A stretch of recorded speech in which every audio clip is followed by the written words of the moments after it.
Hey, what's up, everybody? Welcome back to Conversations in Pop Culture. We are back for another season, and I'm back in the saddle, and I have with me legendary Mike Barron. Welcome to the show, man. Thank you, Andrew. You know, I always love having you on because I think you're a voice of reason in a world of comics where we don't have any reason. And I think that you are doing what comics are supposed to do, which is tell good stories. And you have two great stories, Thin Blue Line, that came out a little while ago. And you have Private American, which is still, I think, available for pre-order, or I'm not too sure what it's called on Indiegogo. If you want to find Private American, go to theprivateamerican.com, theprivateamerican.com. Yeah, it's in the description up above or down below or to the side, so you could easily click it there too, and I think it'll bring you, I think, to the Indiegogo, and I think that's still up, but I'm not too sure. So if it's not on Indiegogo, I'm sure you could find it elsewhere. I'm super excited for it, but I do want to catch everybody up on what is Private American, because I think it is a very topical book. I think it is going to be a great story because you know how to tell stories. And so what is the basic premise for those who are hearing about it for the first time? And then we're going to talk about a bunch of other fun stuff. Can you show the video? What'd you say? Can you show the video?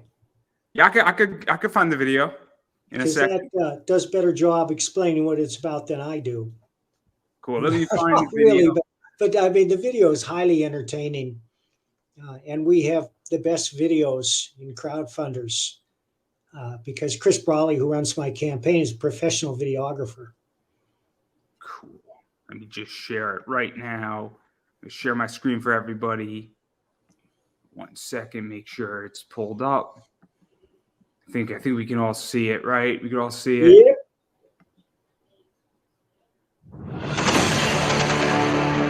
America's southern border has become a war zone. Human traffickers, drug smugglers, and terrorists flow across the Rio Grande with impunity, secure in the knowledge that no one will stop them.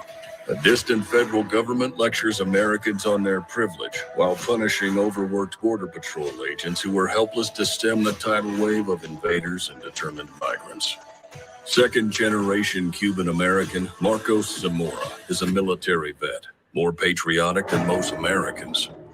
No longer able to ignore the chaos at his doorstep, he acts. Joined by his best friend Gus, they hit the border every night, saving lives while stopping violent drug cartels and other opportunists. The government reacts with fury at Marcos' attempts to preserve American sovereignty, deploying the full might of their enforcement agencies. But Marcos understands that the only thing the rich and powerful fear is bad publicity, and he records every encounter. Whoever he is, this Private American must be stopped. Illustrated by Richard Bonk and written by Eisner winner Mike Barron, Private American is his version of Captain America, and maybe a little Punisher, taking part in this ongoing, violent, and very real battle of good versus evil in the war for American sovereignty. Grab your copy at theprivateamerican.com. We have a secure border, and that is a priority for our administration. So I think the video played. Hopefully it did. I'm not very good at this. It's been a long day, but obviously it is a very entertaining video nonetheless. And yeah, so that's Private American for everybody. Well, this came about because I asked myself, what would the Punisher be doing if I were writing him today? And it seemed obvious he'd be on the southern border trying to stem the flow of fentanyl, human trafficking, and terrorists who are pouring across the border to the tune of 220,000 a month. Last year, 120,000 Americans died from fentanyl poisoning. Most of them were kids. But when I set out to tell a story, my main goal is to entertain.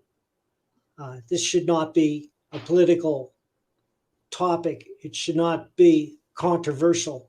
10 years or 20 years ago, it would not have been. But in today's hyperpolarized climate, there are people who, for whatever reasons, despise the individual, human sovereignty, the principles on which this government was founded. And they have gone out of their way to try and destroy my career. They launched a campaign of lies on Daily Cause. The headline was, Mike Barron releases another racist AF comic book, another referring to Thin Blue Line, which they characterized as gangs of white cops going into black neighborhoods to shoot as many black people as possible. Nothing could be further from the truth. They never read Thin Blue Line. So They have let's no actually idea talk what's in it. Oh, yeah. And likewise, let's even talk a little bit about this, because obviously I've read Thin Blue Line, and the way I viewed it is that obviously a riot breaks out, and then you have two police officers who want to get home. You know, I think one of them has a family, one of them might not. I don't remember the full details. they both have families. But they both have families, and then they're also trying to protect what I think is the mayor, if my memory recalls. That's and right. It's a story of how they're trying to get their person that they're supposed to protect home. They're trying to get themselves home. And it's kind of a crazy situation because you have to make choices, and they don't want this issue. They don't want to deal with this riot because they just want to do their daily lives. Hang on 1 second, Andrew. Oh, take your time. All right.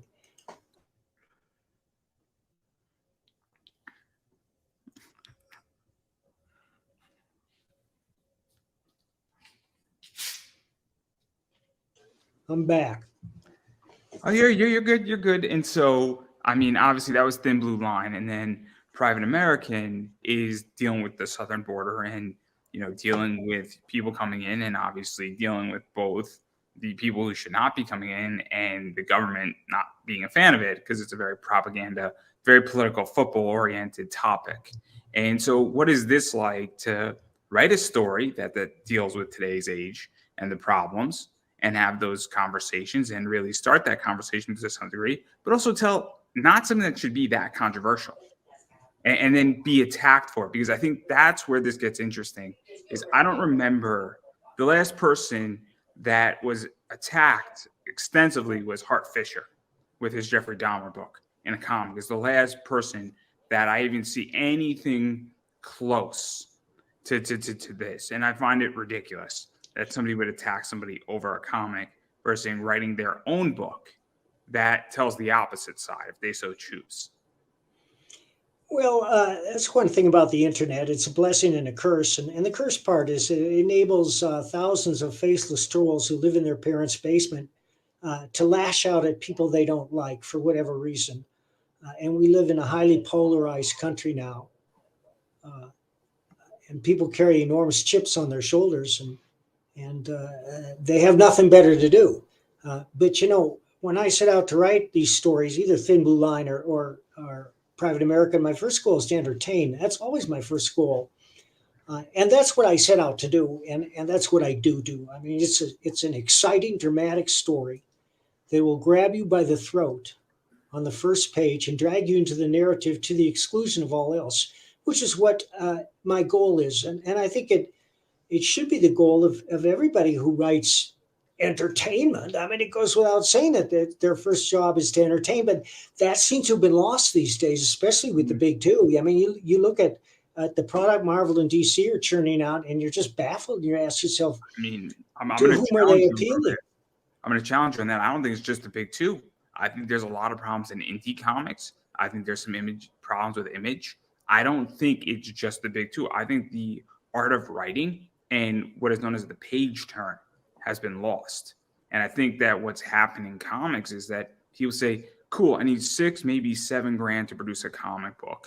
And then they're not interested in selling the book. They're interested in pitching it to Netflix. And so they come to the idea of saying, I want the big money and I want to be a screenwriter. But they can't make it as a screenwriter. And so they say, I'll write a comic book and that's how I feel. And that's what I'm seeing. And I'm like, your book isn't that, not your book, but like their book, because I've read a lot of bad comics this last year. And this is how I see it. And maybe I'm wrong. Maybe I'm biased. I haven't written a comic book. I got enough things on my plate. But I think that's part of the problem, is that they're using it as a pitching tool versus a comic. And the people who are writing comics, who are doing it and they know how to write a comic book, they're not quote unquote professionals. They're trying to do something else and use a comic to get their foot in the door. That's just my opinion. To me, a comic is an end in itself. It's just another medium of storytelling, and it's what you make of it. Comics are the most forgiving medium on earth. Anybody can do a comic, and everybody does. But there was a great science fiction writer. His name was Theodore Sturgeon. And Sturgeon's law said 90% of everything is crap. And Theodore was right.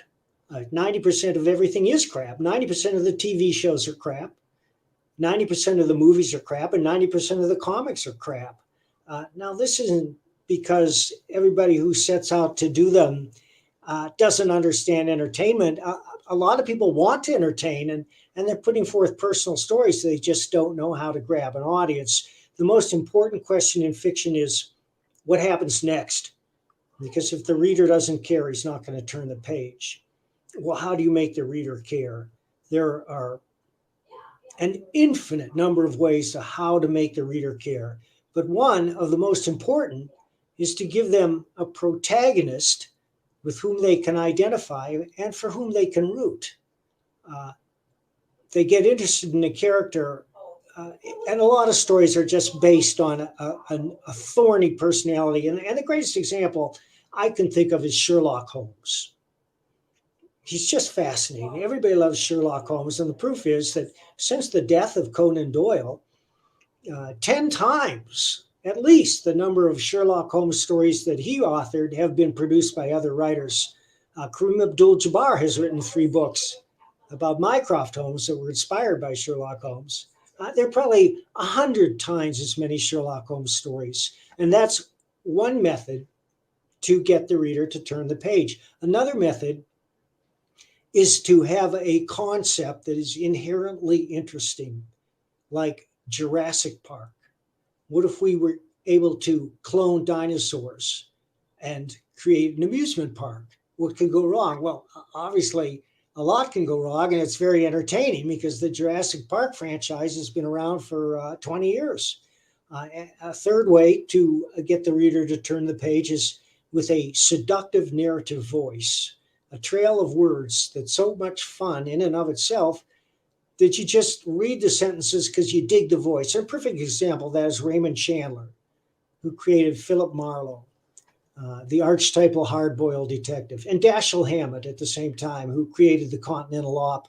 Those 2 guys created the hard-boiled detective novel, and they did it with as much with their language as with the ideas that are presented. Raymond Chandler was a British author and a damn good one, lived in Los Angeles. But Dashiell Hammett was an authentic private detective, and he brought that knowledge to what he wrote, and it shows. And those are just a couple of ways about how you rope a reader in. I mean, I find that Thin Blue Line just personally is such a compelling story, and it's a compelling concept, and it's also very relatable. I mean, I don't have a family yet, but I think if you have a family, it's the idea that what would you do in that circumstance? And you're saying, cool, are these people going to get out of this situation? Yep. And, that's how I view Thin Blue Line. And also, well, thank you. I get it. It's also topical. And that's the other thing, too, is that I like to view something. I like to see a different viewpoint, and then I like to bring it up. And I like to talk about things with my friends. And you know what it is? I'm like, cool, maybe you want to read this. Maybe you'll have a different perspective. We could have a discussion about it. And obviously, I have friends from all different walks of life. And I'm very curious how a police officer would view it in a certain way. And I think it'd be a fascinating discussion. But that's how I view it. And I just find it crazy that it's being attacked.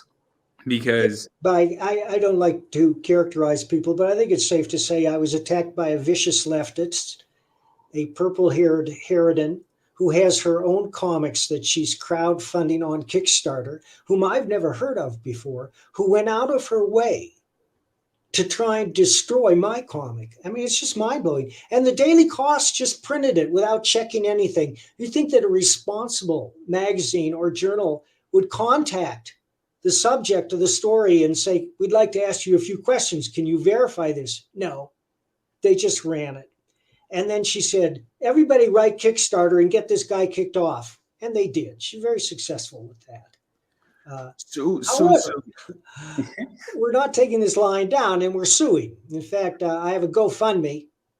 And if you're interested, I've been posting it on social media, on Twitter and on Facebook. On Facebook, I'm the Comics and Novels of Mike Barron, as well as Michael A. Barron. And on Twitter, I'm at Bloody Red Baron. So check it out. Join the fight. We're not taking this line down. And I'm not doing this. Talk about that because right now there's been a few lawsuits in comics lately, and we don't have to go into too many of them. But one of the things that I think has to happen is that I think there has to be consequences for actions. And I think that, the comic community, people said, look, I'm going to go create an alternative crowdfunder.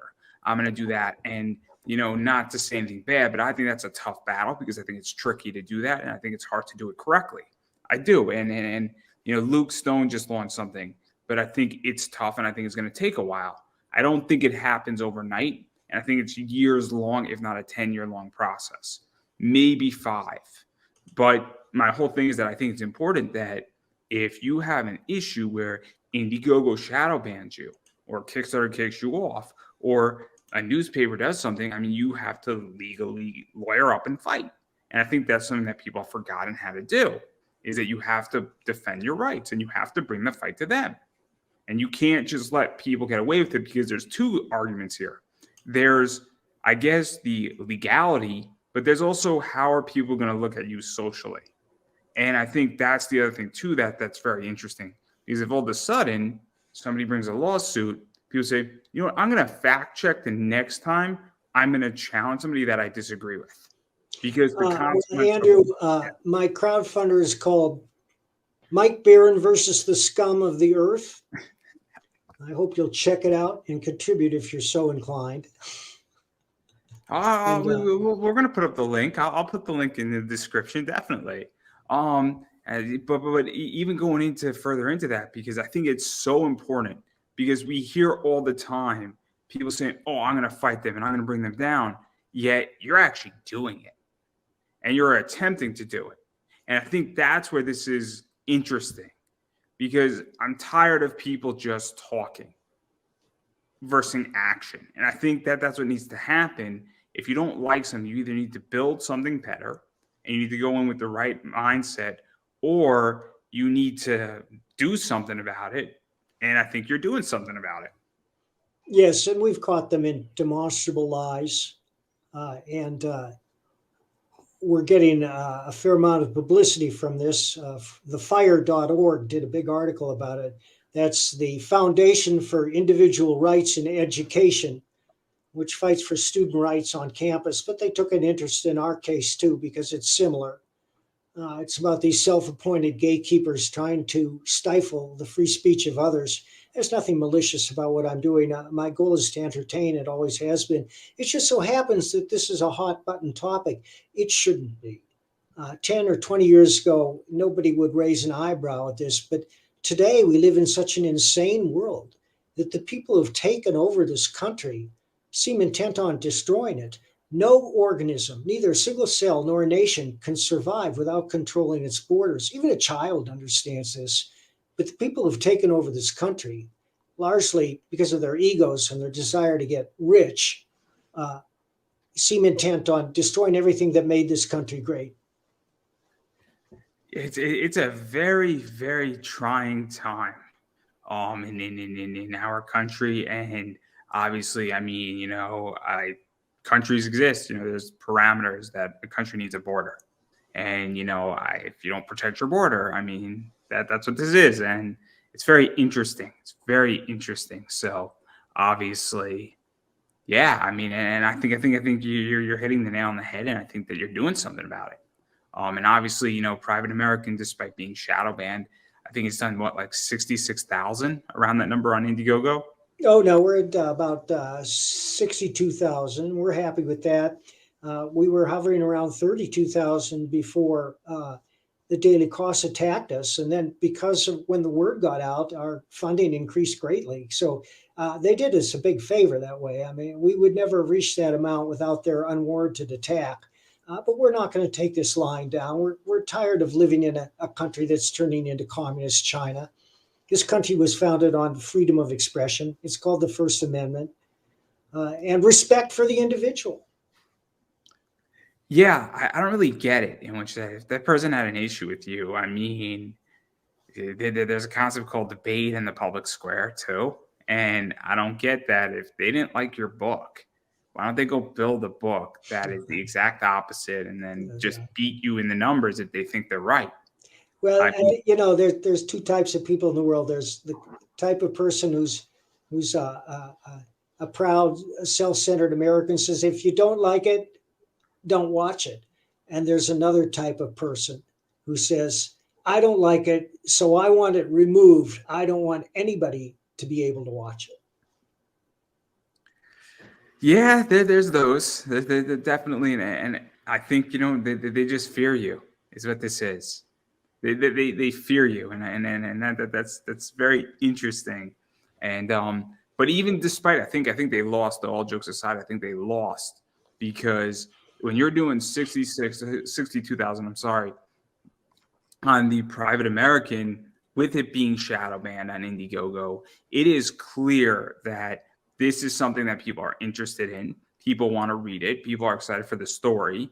They're excited for the concept. They know your reputation. They know you tell good stories. And even still, I mean, that's something that is, I think, showing that even despite all the efforts, this is still wanted. There's a market for it. Oh, yeah. And when people get it, they're going to love it because it's probably the best comic they're going to read all year.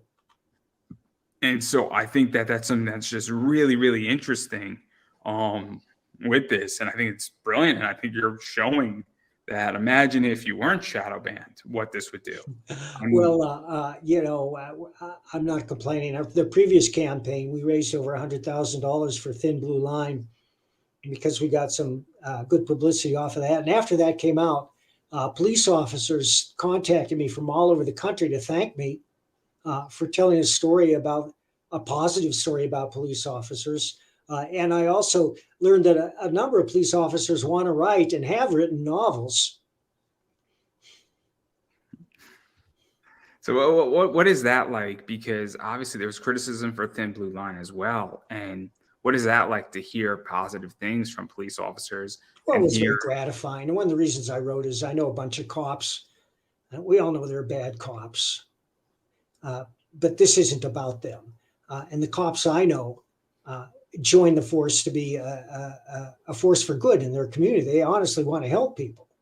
And I've had experiences with them myself. Like when I came home and I found my late wife dead, they were nothing but sympathetic and helpful. She died from an overdose of OxyContin and vodka. It's a long story, but it was towards the end of a very bleak period in my life where I couldn't get any work writing. I took any job I could, including janitorial and unloading automobile bumpers.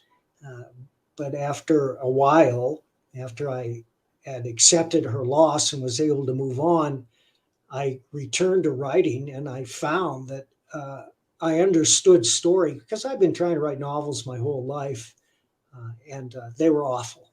And because of that, I say that every would-be writer has a million words of bullshit clogging up his system, and you have to get that out before you get to the good stuff. And by the time I returned to writing, I found that I had got it all out, and I was at the good stuff, which means that I understand story. And once you understand story, what constitutes story, you don't make a false step. So you're able to proceed with confidence. And when you release that manuscript to the public, you don't wonder if it's any good. You know it's good. that's interesting. That's interesting. I mean, I know when I turn something in for my job and I'm writing a policy / theory on something on my company, and it's not ready to be released. But when I know that I'm circling the nail, but I know soon enough I'm going to hit it where I'm on the right track, but I didn't nail the nail into the wood yet completely. But when I do, it's all going to flow out and be like, I hit the nail on the head. And even when I know when I'm writing an interview, sometimes that I'm like, man, I know exactly how this interview is going to go. My last interview essentially for season 3 was a nearly perfect interview. And I knew how it was going to flow, and I was just Season 3 of what? of this show, because we're on season Oh. 4 now.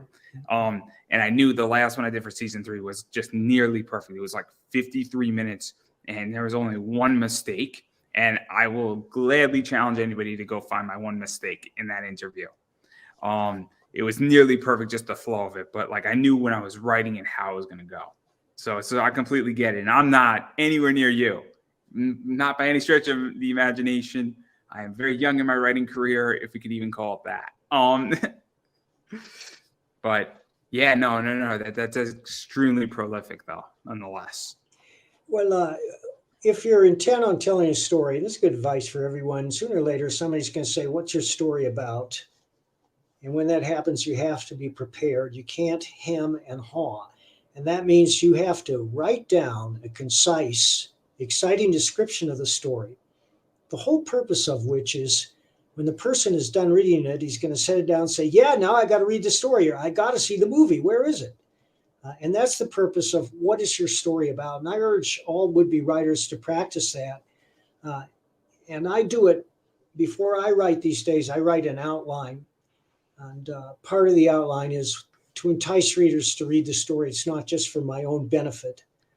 Because once I get into the guts of the story, I invariably deviate from the outline. One of the reasons is that when you research a story, you'll find things you didn't know, which will open up new opportunities of storytelling. And another reason is that when you create a compelling character who's fully formed, at some point the character will turn around and tell you what he's going to do next. Yeah. I mean, I think the best stories write themselves, or they should. If you have the right character, I'm a big Parker fan, and that sort of crime, detective stuff. And he was a great writer, and he had that modern, hard-boiled detective style down pat. We're talking about Robert Parker, right? Yep. Or we are talking about Robert Parker?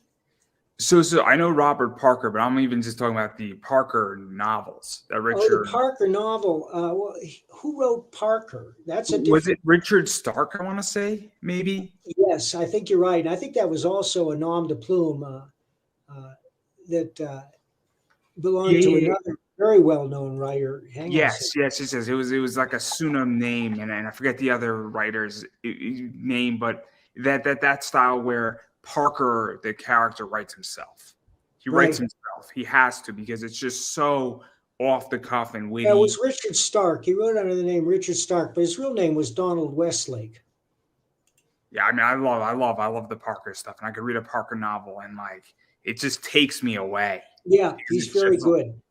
And there are a lot of guys working in that genre that are doing it very well. And so, but I do know Robert Parker as well. And I'm not as familiar, but I know a few of, Well, he wrote the Spencer novels, and they're real lean and mean too. He has that style down pat. And one of the important elements of that style is to show, don't tell. And that applies to straight prose as much as to comic books or movies as well. And it means that any information you can impart to the reader to advance the story without telling, you should do. And you do it in prose as well. And here's an explanation or an example. Is you'd say John stepped into the alley and a thug shot him in the back. Or you could say John stepped into the alley. He was acutely aware of the reflection of the neon light in the oiled pools and the smell of garbage when suddenly a Mack truck slammed into his back. And as he lost consciousness, the last thing he remembered was his cheek sliding down the red brick wall, scraping off granules. And then a warm pool of liquid formed in the small of his back. And it was only then that he remembered the loud report. That's something else. But also a hallmark of these hard-boiled detective novels is direct speech.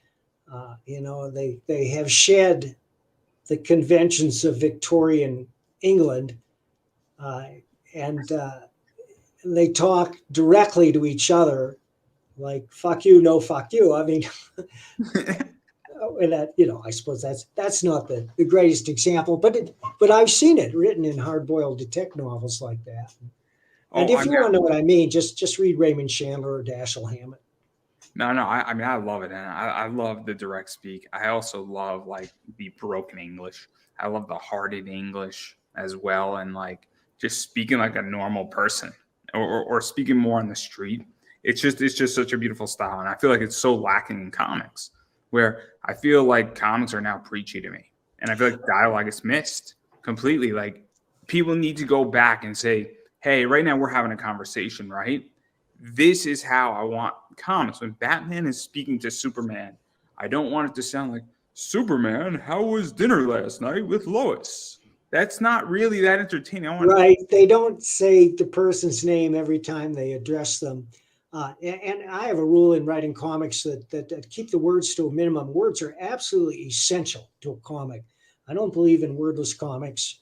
They may be beautiful, but they don't leave an impression in the mind. It's those words that you parcel out like gold coins and you're on a budget, which is what I try to do. I try to parcel those words out like gold coins.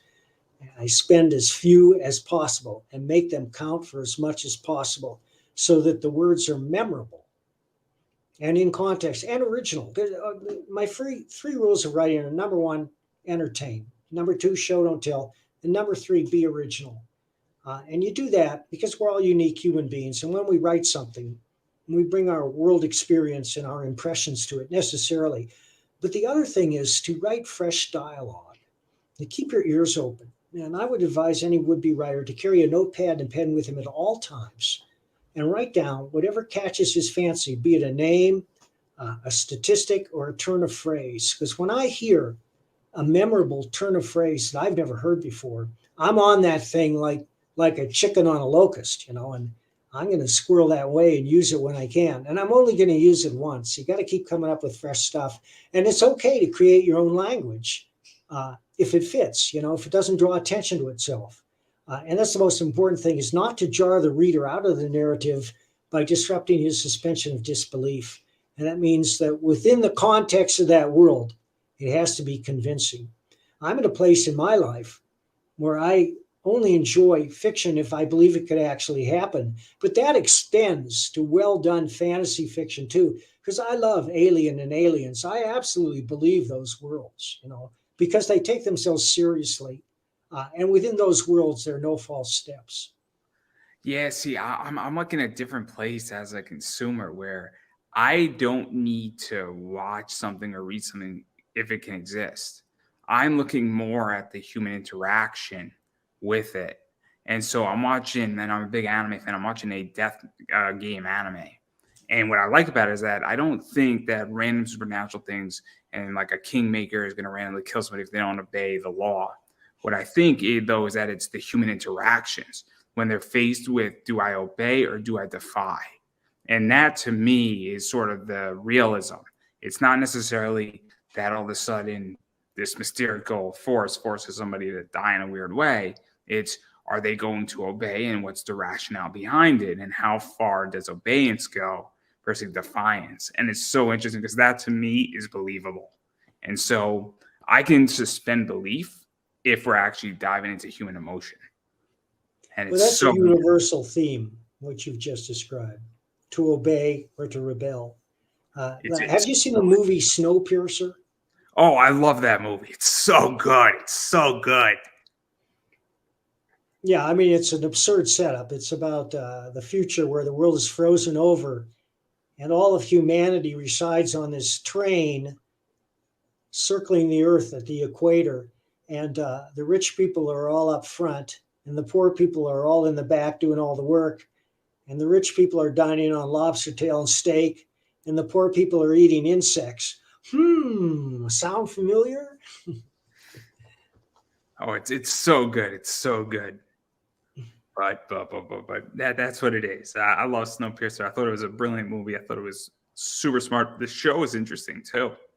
Oh, I haven't seen the show, but I did enjoy the movie. But yeah, and it's one of those movies where the premise is silly if you think about it.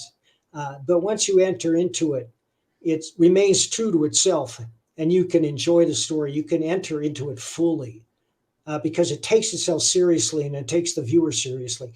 Unlike Bullet Train, which I also enjoyed. I enjoyed it very much, but not for 1 second did I think it was real. Yeah. I thought Bullet Train was entertaining, but it was far for me to Right. All the clever dialogue, which was fun, all the quips. They're quipping while they're fighting with each other with swords and suitcases and whatnot. But then again, I love John Wick, and for 1 second, do I think John Wick is real and could happen? No, but is John Wick entertaining as hell? Oh my God, you could turn on any of the John Wicks and have a nice night. That's all I'm gonna say. Well, I gotta say, I think that like most of these franchises, the first one was the best, and then it gets progressively sillier, like the High Table. What is the High Table? I mean, chapter 4 is just going to be fun. But then again, I'm going to go into that movie with my friends and we're just going to have a nice night. Right. Yeah, I'm going to see it too. And so I'm going to maybe sneak in some alcohol into the theater. It'll be great. Be careful, Andy. I'm a bad boy. I didn't say what theater I'm going to. So, right. Well, your secret is safe with me. And the rest of the internet here. Don't make a scene. That's all I say. It's all right. It's all right. You could plead the fifth. You're not in a conspiracy yet. You can plead the fifth, or you can drink the fifth. We could do a little bit of both. But I think it's very interesting. I think you're just so insightful on this. And obviously, I mean, I'm thrilled that Thin Blue Line did well. I'm glad that Private American's doing well. I'm really upset about that Kickstarter thing because that's a shame. And it's very upsetting as a fan, to be quite honest, that a platform would not allow you to be on there because, again, without even, and this was after they reviewed the program and approved it. And then just because some nasty social justice warriors are going to shriek, they're going to kick us off. However, we've ignited a movement. I mean, there's been a lot of press about this so far, and there's going to be a lot more. And people are upset and they're outraged with these platforms. And it's sparking a lot of change. We're looking at creating our own platforms. A number of us are, and some have already started. There's a brand new platform called Fund My Comic. That's what it's called. That's Luke Stone's project. That's right. And look. I'm a strong believer that you need to build your own. You need to build your own platforms.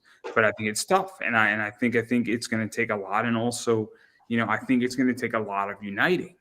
And I don't know how many people are so ready to jump off of Indiegogo, or if they're going to, jump off of, Kickstarter. And that's the real question, I feel, where you almost need, the top people who from a lot of different sectors to come with. Because I think what Luke did is interesting. 2% is a lot better than 10%. But it's still tricky because he's got a few teething problems, but he only launched this week, I think. So I'm sure he's going to get them sorted out. Yeah. And also, I know he's got some personal stuff going on, with everything, and I know some stuff's going on that he has some family emergency I think he's dealing with. So right now, it's not necessarily the top priority because, in reality, your kids, your wife, your father, your husband, they typically come first, and they should, hopefully, for most people. Yep. And that's the natural order of things, is that your family comes first, and then your friends, and then your city, and your county, and then your state, and then your country, and then the rest of the world if you still have any energy left. Yeah. I mean, for me, it's simple. If you have a business, that usually comes first. Usually it's my family, possibly my friends, then my business, or my family, then my business, then my friends, things like that. But I agree completely. But obviously, I mean, you got a lot of other stuff going on too, with some other stuff too. I mean, obviously, Private American, 62,000. I'm hoping that it's going to stay in demand as long as it can, because I think it's a great thing. I'm glad that it was canceled on Kickstarter. And I'm glad that I got to pick it up still on Indiegogo, and I'm very thankful for that because I'm not the only one. I know Pops was very upset about that on Crowdfunder because they also did something. I know that Kickstarter, basically suspended it, which was crazy. I've never had a project get suspended on Kickstarter. And I was like, what's this about? I mean, it's very upsetting. It's very upsetting. As a backer and as a supporter of Kickstarter, I'm like, I don't know. Like, I'm caught in a tough position because I want to back a lot of projects on Kickstarter that I think are great, but I also don't want to support that business practice. I understand. Well, hopefully you're going to have some alternatives pretty soon.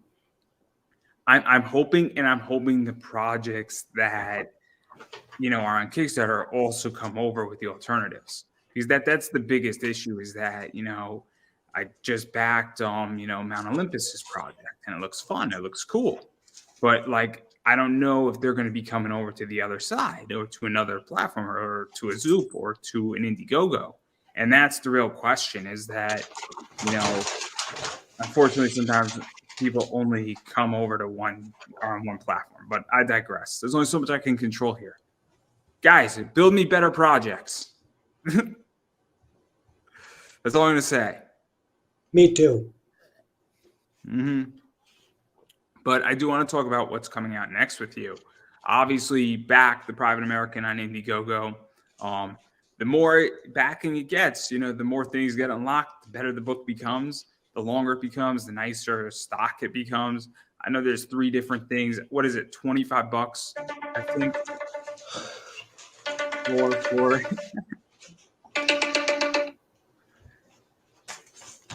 The next stop, Andrew, is Bronze Star. Yeah, I'll pull that up.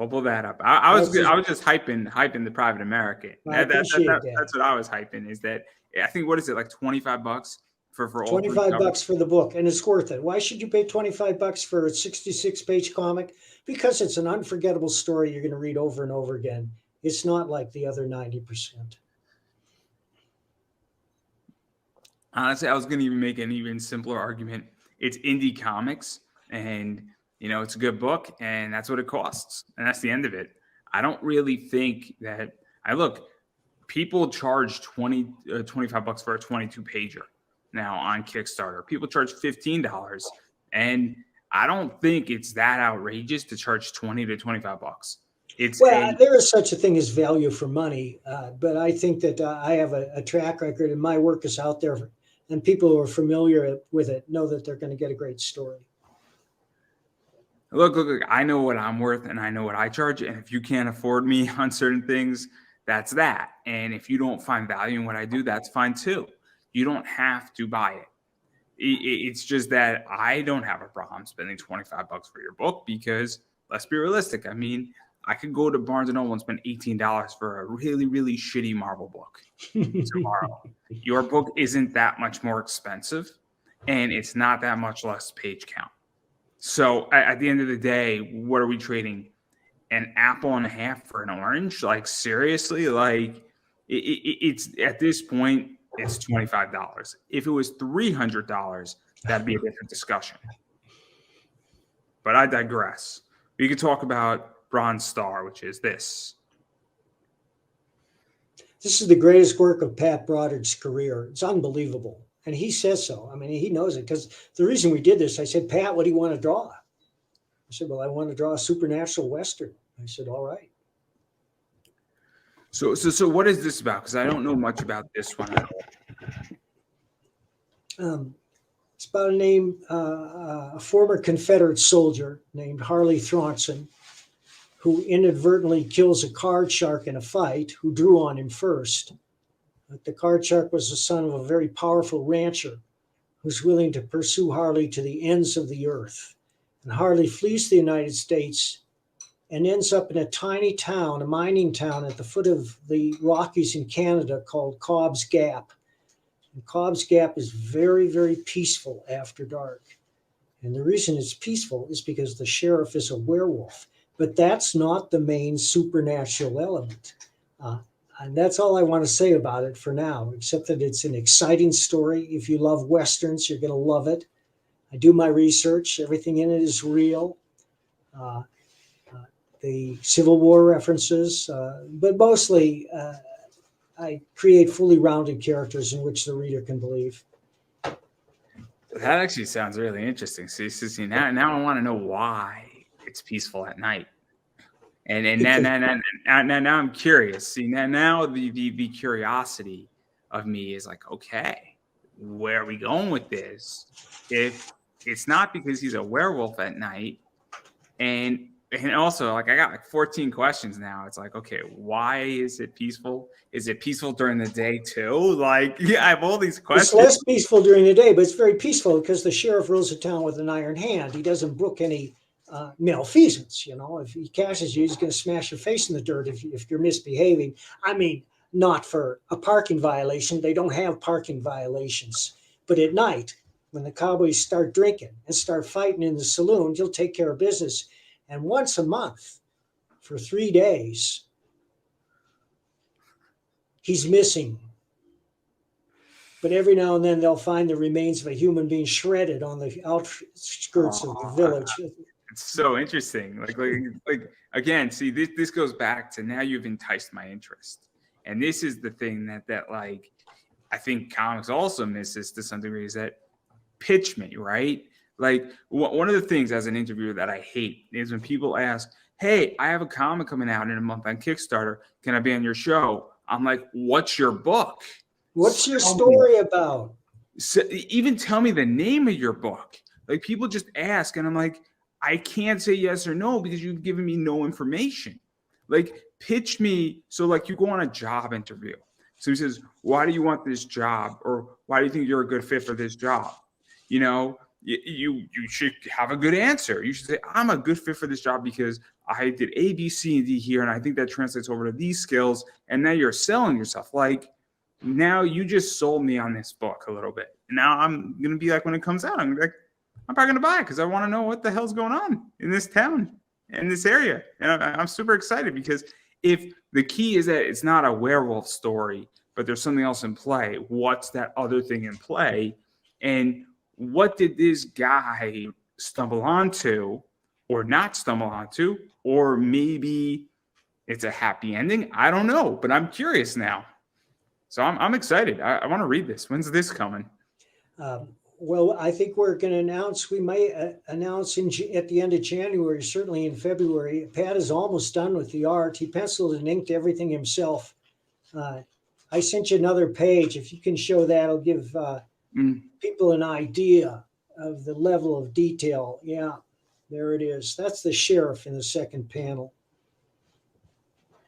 Yeah, because I'm now like really interested, and this is the thing is that like this is why like I'm like getting frustrated with crowdfunders in general is that I feel some people don't even know how to like hit the story. Like if you just wrote that on your campaign and you wrote it in 2 sentences at the top of your Kickstarter or your crowdfunder or your Indiegogo, and for anybody, and you wrote something that's 2 sentences that's compelling, I'd be like, okay, I want to know more. I'm interested. It's going to make me stop.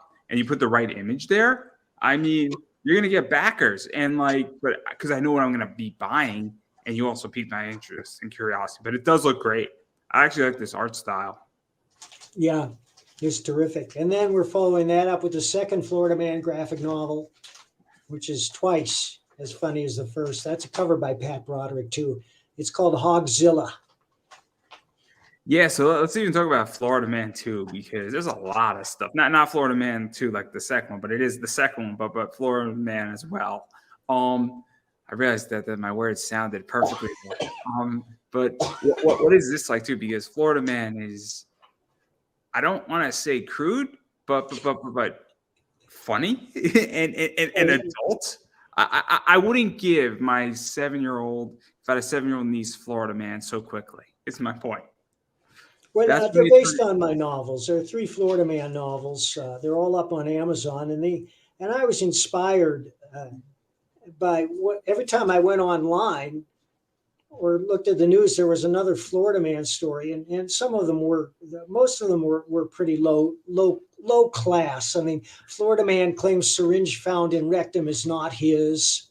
Florida Man arrested for defecating on traffic from light pole. And a lot of bathroom humor. And while there's a little bit of that in Florida Man, I try to observe the hierarchy of humor And the highest form of humor is absurdity. It's when we laugh at stuff because it's so outlandish. And there's a lot of outlandish stuff in Florida Man, and a lot of it arises out of Gary's personality. His name is Gary Duba. He's a redneck. He lives in a trailer down by the swamp. He's been in and out of trouble his whole life. He's got like a minor string of arrests, drunk driving while intoxicated, failure to support child, stuff like that, that he's got a heart of gold, and he give you the shirt off his back. And it's about his adventures as he goes from rags to riches to rags to riches to rags to riches. And Gary's always looking for the next get rich quick scheme. And like one of them is, you may know that iguana are one of the many invasive species that have taken over Florida. And when it gets cold, when there's a cold snap, the iguana go catatonic and they fall out of the trees. And Gary starts gathering them up for his restaurant, Lizard on a Stick.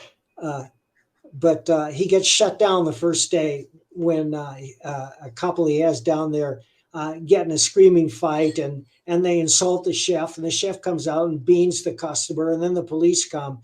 So he loses the restaurant. But then he wants to do something for the good. He wants to feed the homeless, and he learns of a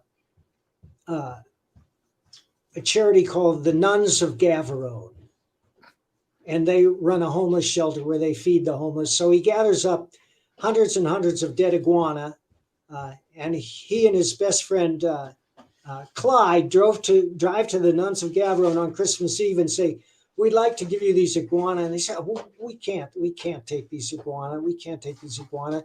Take them over to the Church of Scientology in Crystal Springs. They'll take them. So they go over to the Church of Scientology. Of course, it's not called that, but it's obviously what it is. And they're drinking the whole time. And by the time they get there, they're completely stoned. And so they're in the back of the truck. They're both wearing Santa Claus uniforms, shoveling dead iguana out the back of the truck. A security guard comes out and says, "What are you doing? What are you doing?" He says, and they go, "Ho, ho, ho, Santa wants to feed the poor." And they're shoveling dead iguana out. I mean, that's one of the things that happens in the book. It isn't in the graphic novel, but the stuff that's in the graphic novel is just as funny and just as outrageous. I love absurdity. One of my favorite books is by Carl Hansen, and it's Razor Girl. And Razor Girl is one of the best books I've ever read. Do you mean Carl Hiaasen? Yes. Yeah, a lot of people have compared Florida Man to him. So I bought a couple of his books and I've read them. And he's a very good writer. He's very entertaining. But compared to my Florida Man, his books are very subdued. I mean, mine are outrageous. I thought Razor Girl was pretty good. I thought I'll check it out. I thoroughly enjoyed it, and I had the opportunity to get a Razor Girl copy signed, and I foolishly didn't. And it's a mistake I probably will make regret for a while, but I really like the way he writes. I like the fact that he's from Florida, and he was like a journalist, and a lot of his stuff actually comes from that, because I think it's a nice touch when you have journalists writing it, much like when a police officer writes a novel about a crime. It's kind of firsthand experience. Well, he was a reporter for many years. Yeah. So shows. Yes. Oh, I just love his books. I love his books, and he's, as you said, he's a good writer, and I thoroughly enjoy it because I could just sit down. It's like a Parker novel. I can just escape. When a writer allows me to escape, it's a really nice thing, because not every writer can do that. And I got a lot of things going on in my life, and so does everybody else. And it's nice when you can just jump into something, and then you're like, your problems disappear, even for 20 minutes. It's amazing. And it's a real skill to make things like that disappear and problems disappear. And then you come back to your life and you're like, fuck, they're still here. But anyway, I digress. But I read your Florida stuff with the comic. I have one of them, bought it in previews. And I enjoy it. I think it's funny. Thank you, Andrew. Great. The next one's going to be twice as funny. I promise.